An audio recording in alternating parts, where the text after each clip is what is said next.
Hello everyone, আসসালামু আলাইকুম। শিশুদের ডায়রিয়া বা পাতলা পায়খানা নিয়ে আমরা বাবা মায়েরা অনেক দুশ্চিন্তায় থাকি। যে শিশুদের পাতলা পায়খানা, ডায়রিয়া, বেশিরভাগ জ্বর, সর্দি বা কাশি এইগুলোর সাথে সাথে শিশুদের তীব্র পাতলা পায়খানাটা বেড়ে যায়।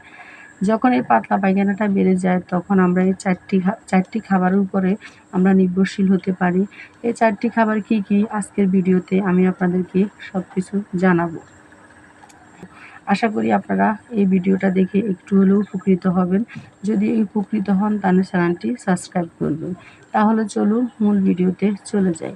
তার আগে একটি কথাই বলবো যে ভিডিওটা না টেনে আপনারা সম্পূর্ণ দেখবেন, না হলে আপনারা অনেক কিছু মিস্টেক করে ফেলবেন। প্রথমত আমি আপনাদেরকে যে কথাটা বলবো ১ নাম্বারে, সেটা হচ্ছে মায়ের দুধের বিকল্প কিছু নেই। আপনি বাচ্চার যখন অনেক বেশি পাতলা পায়খানা হবে, আপনি বারবার করে বাচ্চাকে বুকের দুধ খাওয়াবেন, একদম কিছুক্ষণ পর পর বুকের দুধ খাওয়াবেন, তাহলে বাচ্চা এই পানির শূন্যতা ভুগবে না। দ্বিতীয় যে খাবারটার কথা বলবো সেটা হচ্ছে ওআরএস, ওরাল রিহাইড্রেশন সলিউশন।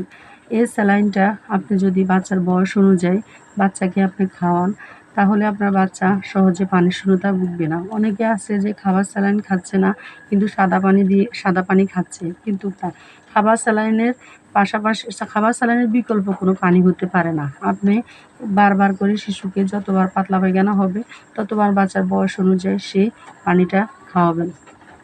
বাচ্চার বয়স অনুযায়ী কতটুকু পানি খাওয়াতে হয় এটা নিয়ে আমার একটা ভিডিও আছে, আপনি চাইলে দেখে নিতে পারেন। আমি ৩ নাম্বারে আপনাদেরকে যে কথাটা জানাবো, যে খাবারটার কথা বলবো, সেটা হচ্ছে ডাবের পানি, চিড়ার পানি বা ভাতের মাড় বা ডালের পানি। এগুলো আপনি বাচ্চাকে ডায়রিয়া হওয়ার সাথে সাথে খাওয়াতে পারেন।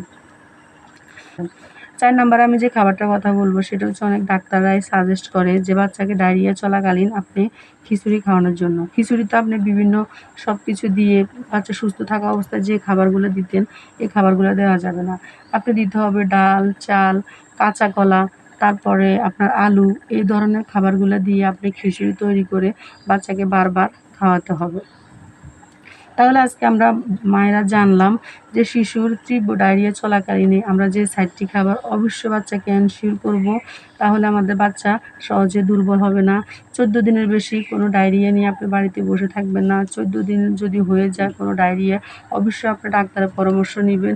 আর এই ডায়রিয়া চলাকালীন যদি আপনি খাবারগুলোর পাশাপাশি যদি ডায়রিয়া না কমে, তাহলে আপনি অবশ্যই ডাক্তারের কাছে বাবুকে নিয়ে যাবেন। তাহলে আজকের মতো আমি এখানেই বিদায় নিচ্ছি। পরবর্তীতে নতুন কোনো ভিডিও নিয়ে আবার হাজির হব। আল্লাহ হাফেজ।